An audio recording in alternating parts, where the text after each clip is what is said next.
Ladies and gentlemen, welcome back to Cycle 2016. Hopefully this time really welcome back and we won't be going away midstream. Nick, bear with us if we have any more technical difficulties today. Nick is my brother at arms. He works with me at Casey Research. He's the editor of International Man, and who better than the International Man to talk to us about internationalization? And I can say a lot about that, but I won't. I'll hand it off to you, Nick, and then we'll have some questions for you later. Excellent. Well, thank you for the kind words, Lobo, and I'm very happy to be here for Cycle 2016, and it's really a pleasure. So, unfortunately, I couldn't be there in person. I was just in the region a few weeks ago in Poland, in Warsaw, but very beautiful. But I'm sorry I couldn't be there today. But nonetheless, I think I'll have some useful information for everybody. So, as Lobo mentioned, I am the editor of InternationalMan.com, and really that website's history goes back to Doug Casey's first book of the same name, The International Man.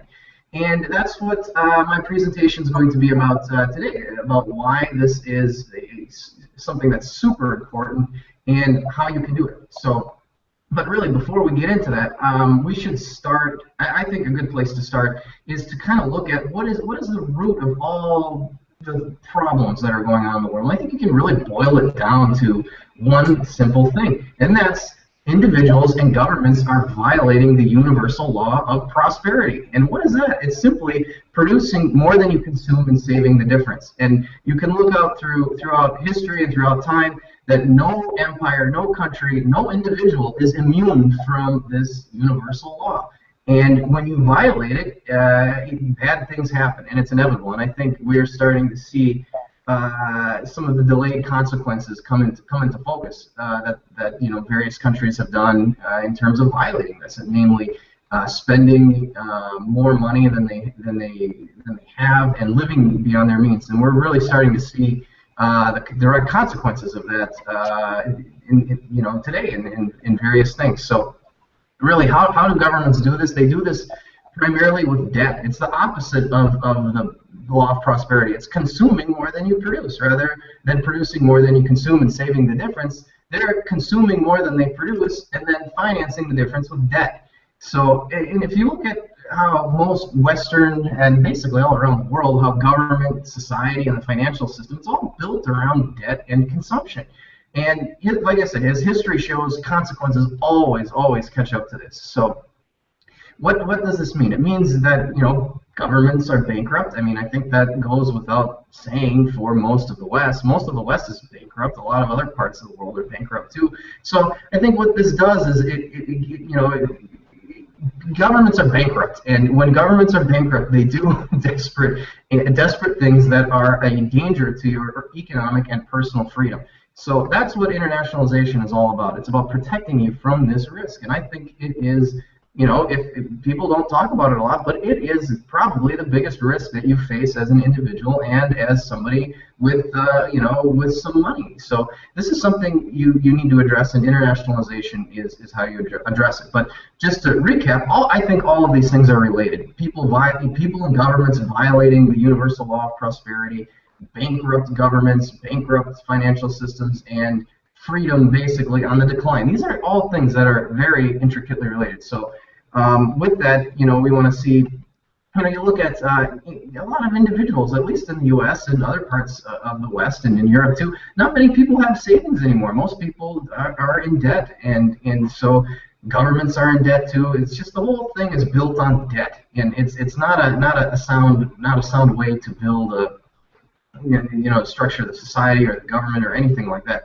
So, and also the financial system. The financial system is very shaky. It's built on unsound principles, as I'm sure you all know about.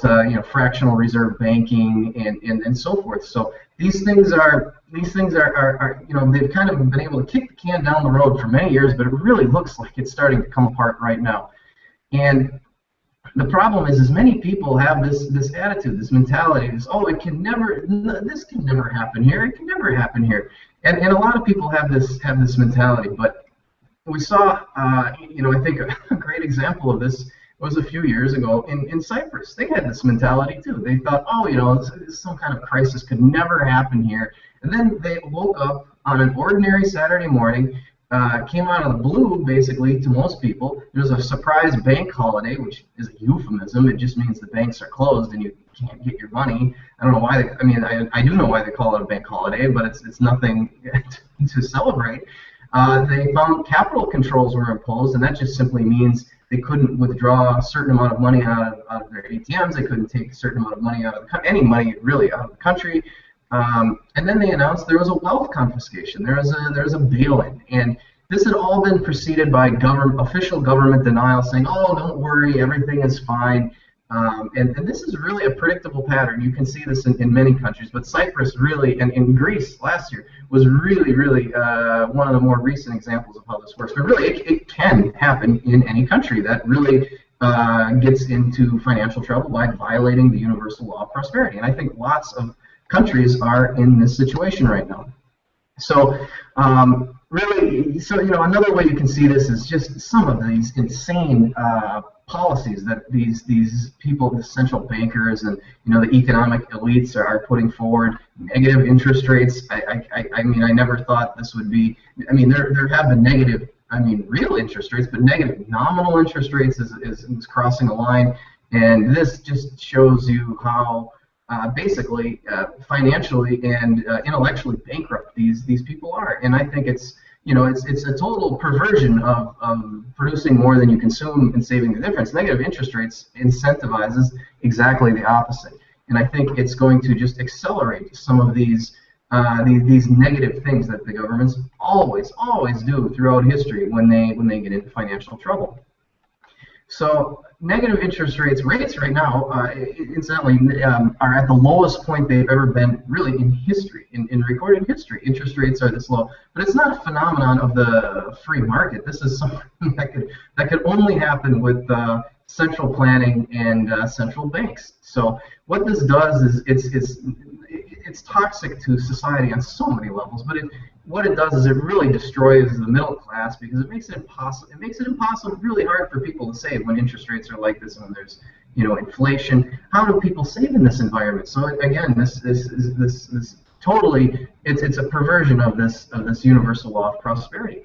So right now there are something like $10 trillion in bonds that have negative yields around the world, and this is just something that is very clearly.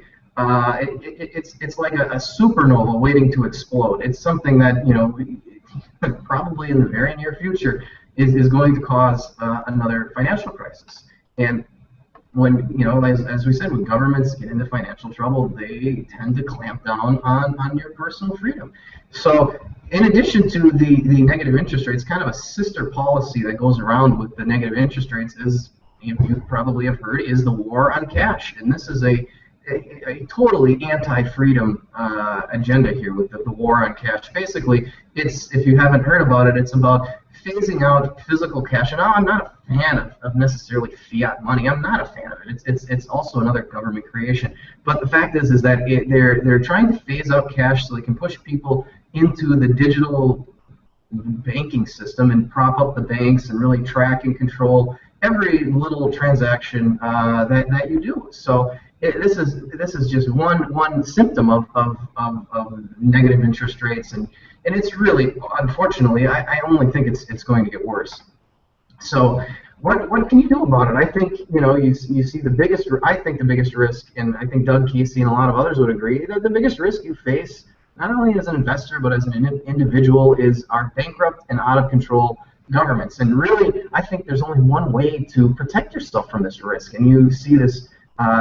See the people using this throughout history, and that's it's international diversification. But an easier way to think of it is like freedom insurance. So you have insurance for your medical care. Something happens with that. You have insurance for your car, insurance sometimes for your home. Think of international diversification as freedom insurance. It's really a way to protect your freedom no matter what happens. So what does international diversification mean? In a nutshell, it means you have freed yourself from absolute dependency on any one country. And when you do that, it's really difficult for any government or any collection of bureaucrats to control your destiny. And I think it is now more important than ever to achieve this status. But you know, when you talk about these things, it's very important to clarify some things right off the bat because often people think, oh, it's about evading taxes and stuff. Trust me, it is not about evading taxes. It's simply about putting your money and the different aspects of your life in the parts of the world that are treated best. So first of all, I would say financial privacy for like bank accounts, and unfortunately that is gone. That does not exist anymore. And it's really a fool's errand to try to hide your income in a bank account and stuff like that. It's just not possible anymore because of all these information sharing agreements between the governments. Of course, they might seem like enemies on the surface, but really behind the scenes, these guys all collaborate. And a very good example of this is with the U.S.'s FATCA law. It's the Foreign Account Tax Compliance Act. And what this does is really, it's kind of been dubbed the worst law most Americans, or most anybody in the world, hasn't heard of.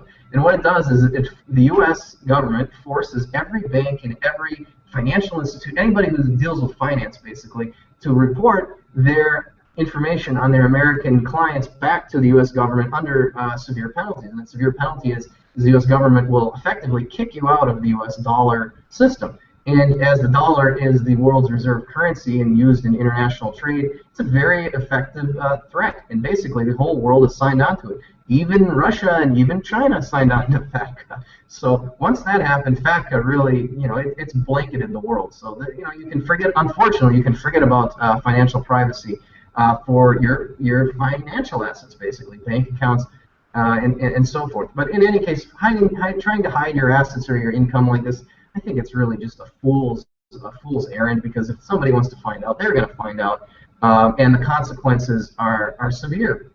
It's not to say I don't think it's morally correct for the governments to do this, but just as a practical matter, when somebody's pointing a gun to your head and telling you to do something, you kind of have to do it, unfortunately, whether it's whether you agree with it or not. But that's just the situation, and I think it looks like they're setting up for something. I mean, they wouldn't set up FATCA. Now they've set up GATCA. GATCA is really the global version of FATCA. FATCA's done. That battle is lost. GATCA is the global version of FATCA. It's been picked up by the OECD and these other multilateral institutions that they want to make basically what the U.S. has done. The U.S. paved the way with FATCA. They want to make GATCA a version of, global version of FATCA that pertains not just to Americans, but everybody else in the world. And it's really funny because it's not a coincidence that the people who are pushing for FATCA, the people who are pushing for GATCA, these are not economically and financially sound countries. You never hear about Hong Kong or Singapore or Switzerland or Norway say, oh, we have to have FATCA and GATCA. If you can hear me, pause a second. You froze up on us. Okay. Can you hear me, Nick? Okay, how about now? Network How about now? Am I connection is good? experiencing difficulties. Is everybody? Yeah, just pause for a second, Nick. Let's see if it catches up. Okay, can you guys hear me now? You're fuzzy, but I can hear you now. Okay. Well, I know the internet connection is good on my end. Well, maybe we can turn off the image, but leave this on. All right. I'm going to try killing the video for. Wait, if we kill the video, will that kill it for the online audience? This is the Google Hangout. No, this is local. Okay, we'll try that. Maybe that'll use less bandwidth. So give me a second here. No problem. All right. You were just explaining how FATCA is being globalized with GATCA and why this is a threat to all taxpayers around the world. Yes, and which is basically everybody. Can you hear me okay now? Lobo, can you hear me?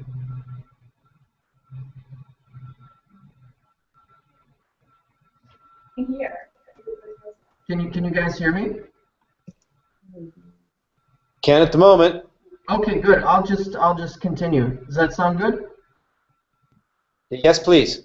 Okay, great. So, I was mentioning on how, unfortunately, this is another symptom of what bankrupt governments do. is FATCA and is also GATCA. FATCA is being globalized with GATCA, as I was mentioning before. This is very, very bad for, I think, for individual freedom, because it's basically giving any government around the world unfettered access to your everything you have, every penny you save, every penny you earn, every penny you borrow, every penny, anything you do with your money is going to be available instantaneously for any government in the world to scrutinize and confiscate if they want. And this is what GATCA is doing. It's laying the foundation for this, and it's not a very good thing. So what I was saying is that FATCA started with the U.S. government. They basically shoved it down the throats of the entire world, and that paved the way for GATCA. And GATCA is being pushed by these multilateral institutions like the OECD and so forth. But it's really funny because you never hear financially or economically sound countries like Hong Kong, Singapore, Switzerland, Norway. You never hear of these countries pounding at the table that, oh, we need to have FATCA or we need to have GATCA and so forth. Really, the only countries that are pushing for this are the bankrupt countries like France, the UK, and so forth, and in the U.S. obviously with FATCA. So it's really no coincidence when you see who's pushing for these things. I mean, this is not in the interest. It's in the interest of these bankrupt governments, so they can just squeeze more out of their citizens and have more control over their lives. Anyways, the point of what I was mentioning this is that it's a fool's errand to try to hide your assets or your income. It just doesn't work because of FATCA and GATCA anymore. And anyways, the consequences don't make it worth it. And the whole point of international diversification is to increase your options and reduce your political risk. And that would not, by hiding your assets, your income, you're gonna do the opposite. So really what you want to do is create more options for yourself and put your money, your business, and yourself in the different parts of the world where it makes sense and they're treated best. So when you break it down, there's really 6 aspects of your life that you can diversify internationally. There's your assets, and that's a big one, though, where you put your money, your citizenship, your business, there's a legal residency, and I make a distinction between a legal residency and a lifestyle residency, and I'll get to that in a second. So you have those 2 types of residencies, and then your digital presence. That's kind of a new aspect, because you can very easily put your digital presence in different jurisdictions. So let's just go through these real quick. And I really think the very first thing you can do to internationalize, I think owning gold is the beginning of international diversification. And that's because gold has served as money throughout centuries and across many different civilizations.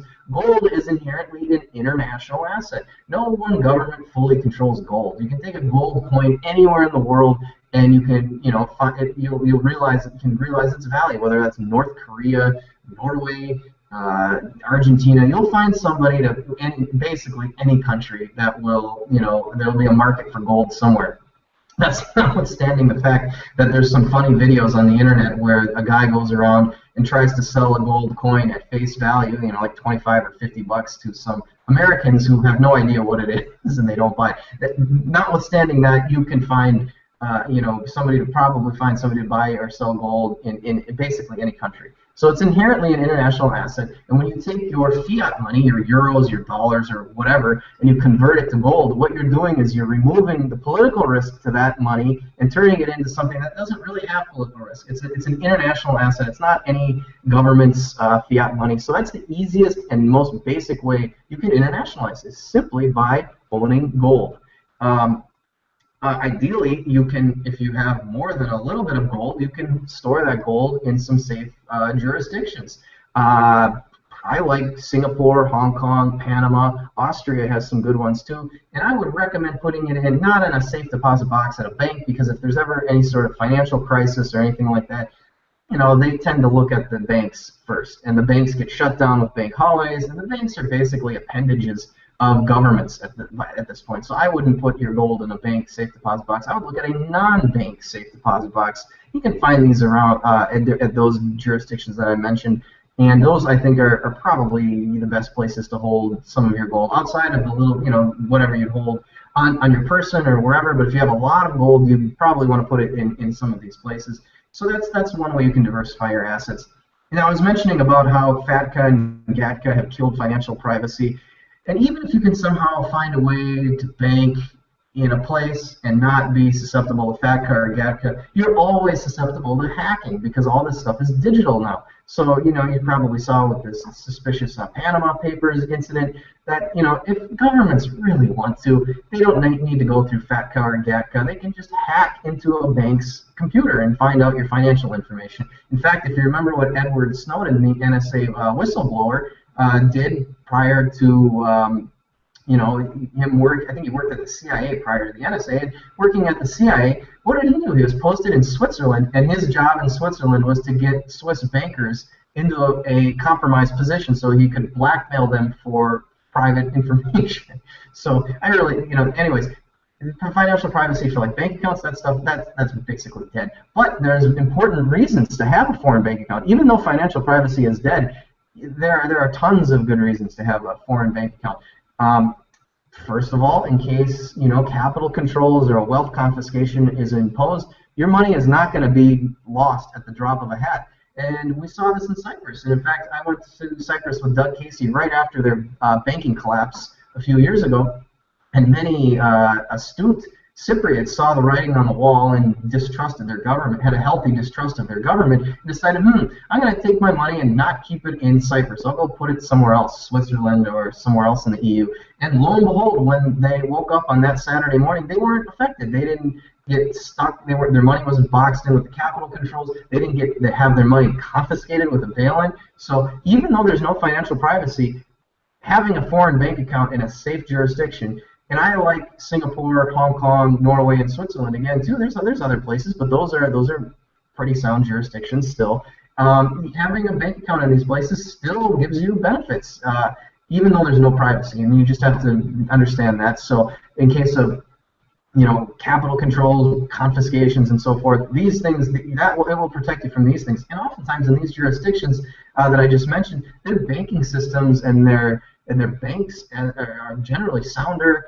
A lot of banks in the West, they take their customer deposits and they don't just keep that money. They loan it out, or they recklessly gamble on it with mortgage-backed securities and other risky assets. It's really just it's like a house of cards, a mile high. And the banking system is just very shaky in a lot of these countries, but not in these other countries that I just mentioned. Those have relatively safe banking systems. So it does make sense to have a foreign bank account in these circumstances, with the caveat that there's no financial privacy for that account. So what else? I think foreign real estate also is an excellent way to diversify your savings. It's a hard asset. It can't be really, your home government is not going to confiscate your foreign real estate. It's just probably not going to happen. And you're having a piece of foreign real estate in another country really can open the door to a lot of other options. Usually that gives you the legal right to have a bank account. Sometimes it'll give you residency, and in a couple of countries, like St. Kitts and Dominica, it can give you citizenship if you buy real estate in those countries. So I think foreign real estate really, if you look at international, it's like an international diversification grand slam, because it accomplishes so many goals at once. Like I said, it's a hard asset. It's an offshore hard asset. And if you rent it out, it can generate cash inflows for you, maybe in a foreign currency. So that's another layer of diversification. So I really think it's great. Like I said, it's kind of like in a sense, you can use it as like a bank account too. Like a hard asset bank account. If anything, you can just use it as a way to store a lot of wealth in a way that can be, and unlike a bank account, foreign real estate there can be some privacy with it too.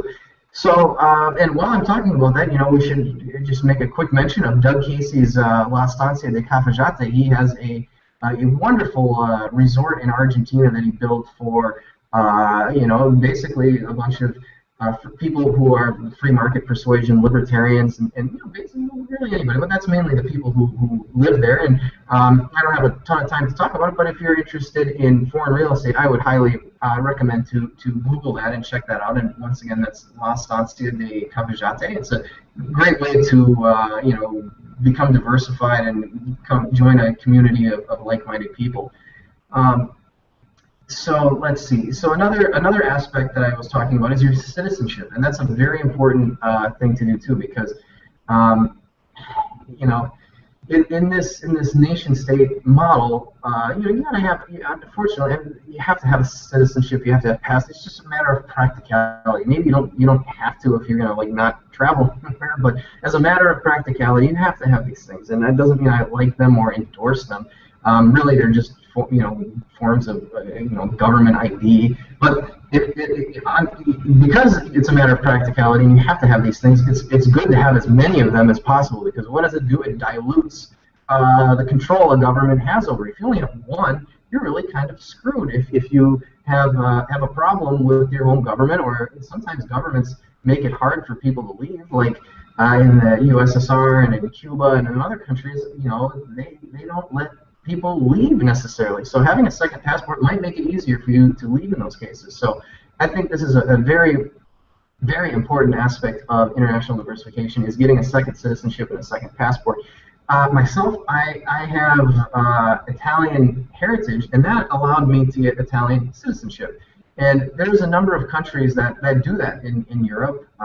Particularly Italy and Ireland are the easiest. Poland and I think Portugal also do it too. But you should look into that as well. If you have heritage in certain European countries and other countries too, that's a way to get a second passport and a second citizenship. So it's really important. It allows you to live, work, and bank and do business in places that you otherwise might not be able to. It gives you visa-free access to more countries. You can preempt the travel controls and the people controls that I just mentioned. That when governments get really desperate, and you can kind of see this. It's a flavor of this is happening in the U.S. Where they're making it harder for people to renounce their citizenship and leave. They're increasing the fees. They're increasing the taxes on it, and they're confiscating the passports of people who don't pay their taxes. When you look at this, these are all forms of people controls and travel controls, and this is unfortunately, as you can look at this as, and I think there's a direct correlation. As the government gets more bankrupt, you're going to see more and more of these things. So while there is still time to do this, there is not unlimited time. So it is time is of the essence to get this stuff done. So that's an important thing. So as I mentioned, there's a couple of ways to get a second passport. One is through ancestry, like Italy, Ireland, Hungary, Spain, Poland, Portugal are the easiest in Europe. There are others, but if you were lucky enough to have ancestry in those countries, I would get to work ASAP and get in touch with the nearest embassy or consulate, and they'll, these things change frequently, but you can call them and get in touch with them, and they'll tell you what you need to do. So that's one way, but if you don't have that ancestry, there's other options too. There's the economic citizenship options, where you can essentially make an investment in a country and legally obtain instant citizenship. There's a number of countries that do this. I think the most reliable are the ones that have been around the longest, and that's Dominica and St. Kitts in the Caribbean. And those countries, St. Kitts for sure, I think Dominica as of this year allows for visa-free access to the Schengen zone, so that's very important for these passports. They're not cheap, unfortunately. The cheapest option, Dominica, I think the prices are going up in a few months to about $160,000 US per person. St. Kitts, I think the minimum is about $250,000 US. So these options aren't cheap, but if you have the money, they are an easy way to get a second passport. Other countries, Cyprus has one of these programs, so does Malta. Antigua, there's a number of them, but I think Dominica and St. Kitts, those ones have been around for decades and really have stood the test of time. So I don't really see much of a huge advantage of going besides St. Kitts and Dominica. So if you're looking at that option, take a serious look at those two. Now, another way to get a second passport or citizenship, there's all sorts of special circumstances. Obviously, you can get it through marriage. If you marry a foreigner or somebody from another country, usually that will entitle you to citizenship after a certain number of years. If you convert to Judaism, you can become a citizen of Israel. If you serve in a foreign military, like you serve in the French Foreign Legion, French will give you citizenship. If you adopt a child in Brazil, Brazil will give you citizenship in a short period of time. So if you're willing to do special circumstances, you can cut down the time to get a citizenship quite significantly. And if none of those options appeal to you, then you have to do the old-fashioned way, and that's just wait time. You get residency in a country and you wait a certain number of years. Some countries require you to be in there and spend time in the country. Some don't. I think as of now, Panama is probably the easiest to do. You can go there. I think it costs like $5,000. You put in a bank. You're gonna have to hire a lawyer to get this set up, but it's one of the easiest programs. Panama is, and after 5 years, you can become a citizen. You don't have to spend much time in Panama. Paraguay and Uruguay have similar programs. Argentina does too, but you do need to spend time in Argentina. I think it's like 2 to 3 years, and you can get citizenship. So those are really the ways you can get a second passport. Unfortunately, there's no option that is at the same time easy, fast, cheap, and legitimate. I mean, it's just not an easy thing to do, unfortunately, but it's a very important thing to do because once you have more than one, I think more the merrier. It really dilutes the control your home government has over you. But I often get asked by people who aren't Americans whether they should, get American citizenship. And I always tell people, unless you really plan on spending a lot of time or living in the U.S., don't do it, because the U.S. is one of the only countries, it is the only country in the world that effectively enforces a worldwide system of taxation. Even if you, so if you become a U.S. citizen or even a U.S. green card holder, and you never set foot in the U.S. again, you're signing up for a lifetime of tax paying and tax filing responsibilities. In no other country, I mean, there is Eritrea in Africa, but you can't. It's not a fair comparison to compare Eritrea with the U.S. because they can't effectively enforce this system.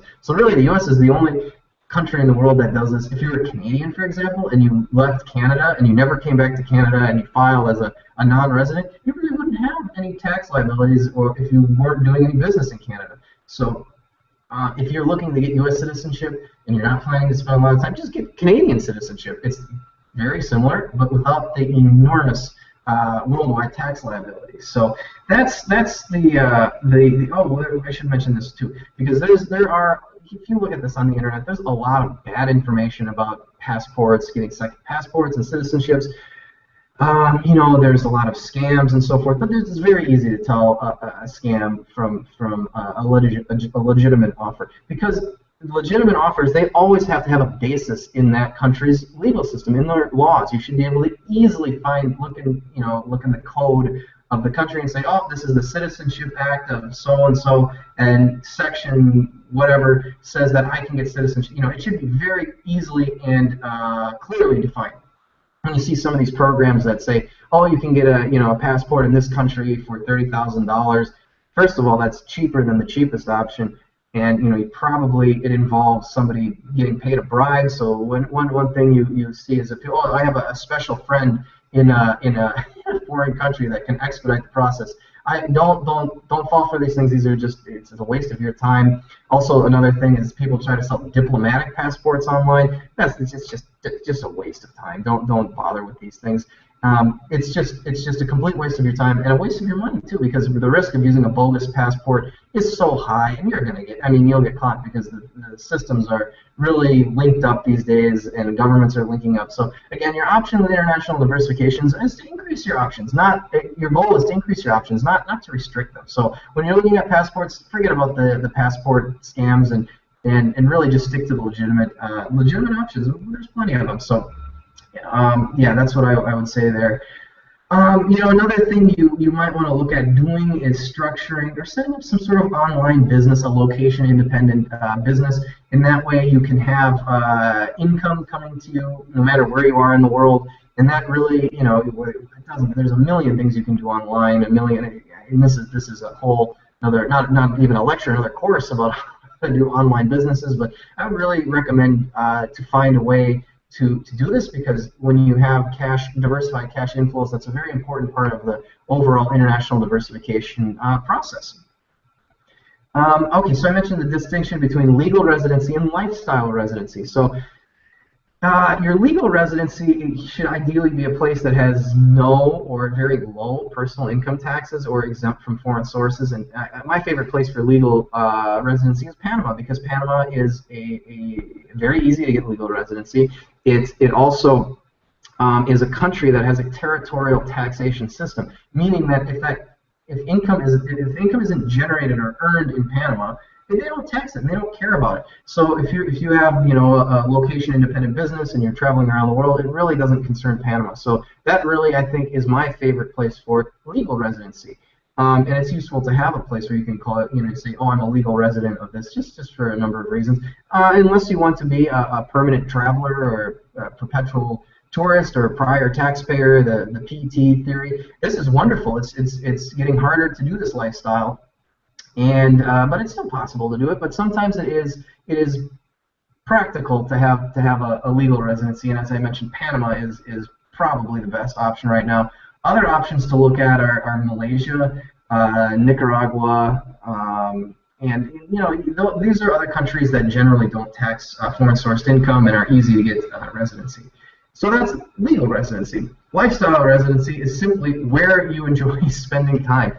Now, it's ideally not to be a legal resident in a place where you want to spend time. It's better to be a tourist. And in my opinion, you can just go to a country as a tourist, and you're treated rather as like a resource or a milk cow to be squeezed for every drop of money. You're treated as a valued guest, and you're courted. So, and lifestyle residency, it's gonna depend on. It's very individualized. What do you like? I personally I like South America. I like parts of Eastern Europe. And these are just matters of preference. So these are the places where you enjoy spending time, and ideally it's a place that has a very low cost of living, and you know, you can get in visa-free, low cost of living. It's cheap. There's not really a high VAT tax or consumption tax, and this is really the key to look for. I like I mentioned, I like Argentina. I like Colombia. I like Poland. I was just in Kiev, and Kiev is great for that too. I mean, if you're a little adventurous, yeah, that's a great place too. So that's lifestyle residency. And the last aspect that you want to diversify internationally is your digital presence. And this is probably the easiest thing to do because you can do it all at your desk. You can set up an email account in a different country. In particular, the countries that have the strongest digital privacy protections, there's not many of them, certainly not the U.S. The U.S. is probably one of the worst. So anything on Google or Yahoo, I mean, everybody knows that there's no privacy there. But if you want real privacy, you can look at Switzerland, you can look at Norway, in particular Iceland too. Iceland, Norway, and Switzerland, these are the best countries for your digital presence. So your digital presence, there's many aspects of it. Email is the big one. You can have cloud storage too. And then if you have a website, you will want its server and its domain name and other aspects of it. So like a .com, a .net domain name for your website, that's really under U.S. jurisdiction. But if you can easily put your website under a different jurisdiction by choosing a different domain name. It's just going to be another individualized thing, but it's something to consider, and where your server's located. So all of these things are actually quite easy to do, and those three, I would look to put them in a combination of those three countries that I mentioned before, and that way you'll really secure your business and personal digital presence. So that really is every, in a very basic nutshell, the different aspects of international diversification, why it's increasingly important in this world today, and it's becoming more important as the governments become more bankrupt and more desperate. So it's just becoming more and more important. Obviously as each day passes by, there's still time to do it. Not a lot of time, so I would, if this is the kind of stuff that interests you, and really it should, because it's really the only way to guarantee your personal and economic freedom. It's freedom insurance. It's the only way to guarantee that in this world, I think. So, time is short, but there's still time to do this, and I hope you learned something from this and will act on it. There's a ton of more information on internationalman.com. And I think, and there's on the free resource section, there's lots of good material there. And I think that's pretty much it. And we can open it up for some more questions now. Well, thank you very much, Nick. That was informative. You talk fast, brother. Okay. It must be that New Yorker in you. Yeah, maybe. But you're talking to a largely international audience already. Yes. And I know you know that, but could you address the question of, I mean, a lot of people, you know, what am I trying to ask here? I'm trying to say that you started with FACTA, you started about GACTA. Is this really important for people living in Lithuania or some other country? Is it just Americans trying to get away from the long arm of the IRS, or what do you think? Well, I think yes. I hope it didn't sound too U.S. centric, but even though it started out, with some things that pertains only to Americans, but these are unfortunately trends that start in America, but they're metastasizing like cancer around the world. So you really, anybody who values freedom around the world, you have to understand these trends because they're not just they're starting in the U.S., but they're spreading around the world. What I would try to what I was trying to say is that. You can't just view these things as isolated and only towards Americans because unfortunately these things are spreading. Okay, so then question number 2 would be, a lot of our audience is younger people. We're open to students of all ages, those young at heart, but most of our audience is university age or just out of school. So $160,000 for a citizenship isn't a question. Even $5,000 for a citizenship would be pretty hard. What are the areas that you would suggest that somebody more starting out in life should focus on? You mentioned buying gold. That's easy to do, but even an ounce of gold is already $1,300, $1,350 today. These are serious investments for somebody starting out. Is this relevant to young people or something? Oh, yes, and you just reminded me of something that I forgot to cover in my presentation. Is that yes, these things are relevant. You don't have to start off this way. In terms of gold, yes, an ounce of gold is very expensive, but you can go with silver. Silver essentially has the same features of being an international asset. But more importantly for younger people, I'll just explain what I did when I was right out of college and in college. I think the most important thing you can do at this time is just travel. Just travel, because travel is the best teacher. You're going to find so many different opportunities, and go off the beaten path. I went to when I was in university. I traveled to places. Honestly, they tell you not to go. I always had a fascination with the Middle East, so I went to Lebanon and I went to Beirut, and I studied there, and I met Doug Casey there, and that's how I came on board with Casey Research. I met Doug when he incidentally came to Beirut. So, and one thing Doug always talks about is that it's much more important to be a big fish in a little pond than to be, a little fish in a big pond. He always says, and I agree with him. He says that if you were a young person and you wanted to make $1 billion, he would go to Africa. And I think there's a ton of opportunity in Africa. It's much more important to be, like I said, a big fish in a little pond. And so for people of this age, I would just recommend, you're still discovering maybe what you want to do. Just take the time to travel to places, and don't go off the beaten path. Don't go to the places that people typically go to. Maybe in the U.S. you go to New York or in Western Europe. Go to Africa. Go to parts of Asia. Go to South America. Go to these places, and you will find business opportunities. You will find people and make connections. And that's really, I think, the most important thing that you can do. Okay. Any other questions? What do you think about Dubai and United Arab Emirates as could you repeat the question? I'm sorry, I couldn't hear. What do you think about Dubai and the UAE as internationalization destinations? Oh, very interesting. I used to live in Dubai about 10 years ago. Yes, I think Dubai is an interesting place. It's not. It's a matter of personal preference. It's not a good place necessarily to live for a long time, but just because it's so hot and so forth. But it's actually an excellent place because there's no taxation there.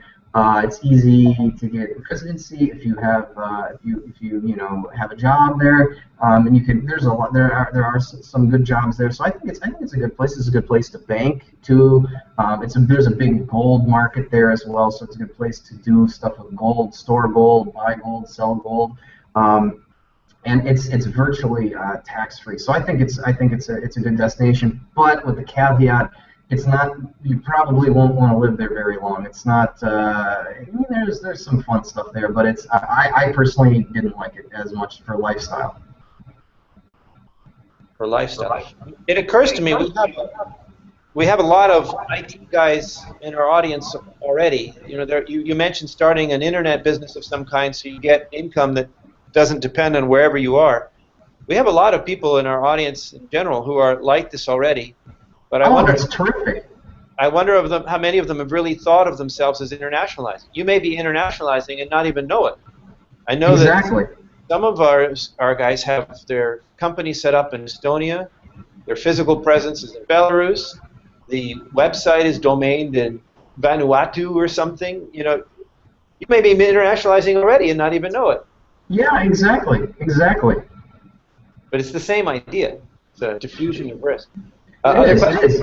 If people are doing this already, they might, break down these different components of their business and their digital presence and find, the optimal places to do it. Maybe if you have a location-independent business and you want to live, somewhere where there's lower taxes, it gives you the option to do that too.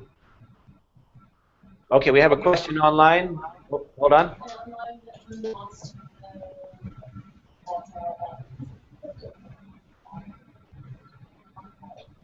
Question is, what do you think about cryptocurrencies, and why didn't you mention them? Well, I find them very interesting, and I didn't mention them because it's a whole other talk in and of itself. Now, I wouldn't recommend putting 100% of your assets in digital currency, and I don't really look at it as an investment or as speculation. I simply look at it as a vehicle to move money from point A to point B. I think it's really neat in the sense that it's decentralized. And I don't think, some people might disagree, but I don't think the governments can control it. Because for a simple reason, because the example of BitTorrent. BitTorrent has been around for over 15 years, and they've tried to shut it down, and they just can't because it's decentralized. And because it's decentralized, it makes it hard for any government to shut it down. So I'm a big fan of it because it decentralized. Cryptocurrencies decentralize power. They take it away from the banks. They take it away from the government. They take it away from the central banks and all of these people. So I think it's a very positive development, and I look forward to seeing what it does in the future. Any more questions? Yes. Do you have a second passport or maybe a third passport, and to which country is it? Your own second passport situation, or third. Which ones do you actually have, or if you're willing to share that? Yes, I unfortunately have an American passport. It's an accident of birth. I was just born here. I would have rather have been. I was born in Minnesota. I always wish my parents just moved up took the drive to Canada and had me in Canada, because then I wouldn't have this insane worldwide tax obligation. So I have an American citizenship. I have an Italian citizenship too because I have Italian heritage, and I was able to do the citizenship by ancestry program in Italy. Those are the only ones I have right now, and so far it's. I would like more. The more the merrier. Oh, and I have the World Service Authority passport too, which it's kind of a novelty item, but that's an interesting thing. That's basically an institution that it's a non-government institution that issues travel documents. I can't use these things anywhere. You'll basically get arrested because they're not real passports. But some countries do accept them, like Ecuador accepts them. And it's a neat thing. It's just a private institution that makes non-government passports. You can look them up. World Service Authorities. They've been around for a long time. It's more of a novelty item though. So I have those passports, but I'm always looking for more. I don't know if I'll pursue one in South America. I probably will, but it's not urgent because I have two already. But like I said, as long as one of them isn't the American passport, the more the merrier. What if you're from a country that doesn't allow dual citizenship? Like I know that Belarus requires you to give up your Belarusian citizenship if you get a passport somewhere else. Now there's the question of how would they know, but that's another question.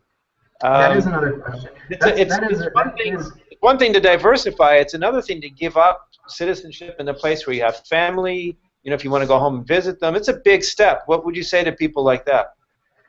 Yeah. Okay. So it is a big step. I don't want to seem to be encouraging anything illegal, whatever, but or dangerous. But if I was in that situation, I would just get it and keep it a secret. I know China doesn't allow dual citizenship, but I know a lot of Chinese that just take it anyways and don't tell the government.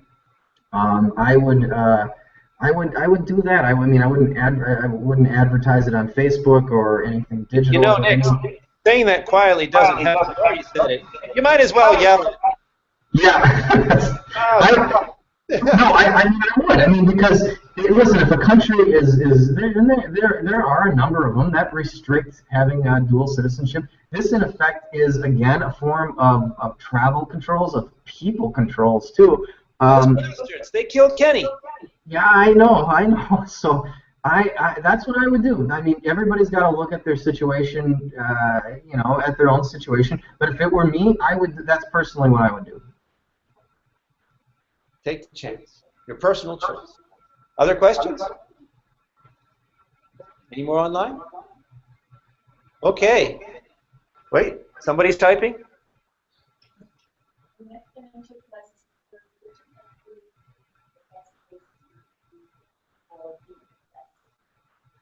When the next financial crisis occurs, which country would be the best place to be, and secondly, the best place to be invested?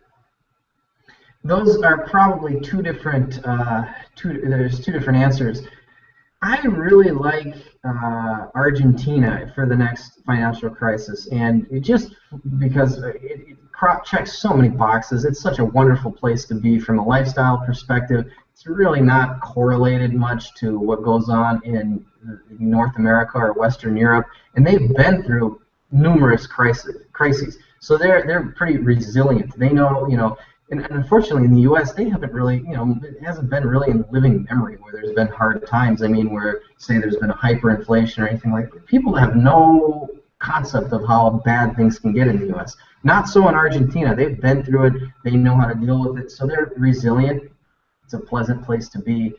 So in terms from a lifestyle and a place that I personally would be, I'd be in Argentina or I'd be in Colombia because they're also, they've recently been through some hard times. So I'd take those two countries. And in terms of a place to invest during the next financial crisis, well, it'll be hard to see how this thing shakes out. I wouldn't invest before I would keep liquid, keep some cash, keep some gold, some liquid assets, and then because nobody knows what the black swan is going to be that's going to tip the house of cards. Nobody knows how it's gonna kind of work out, and it kind of looks like World War III is brewing. So just because it's so unpredictable, I would recommend to retain some liquidity so that you can go shopping for blood in the streets, crisis bargains when that time arrives. I wouldn't want to necessarily be fully invested before the next financial crisis. I would want to retain some flexibility and then see what happens and then place my bets then. Short answer is nowhere. The second question, go to cash and be prepared to buy low when the price. Yes. Okay, we're getting a lot of. Any other questions?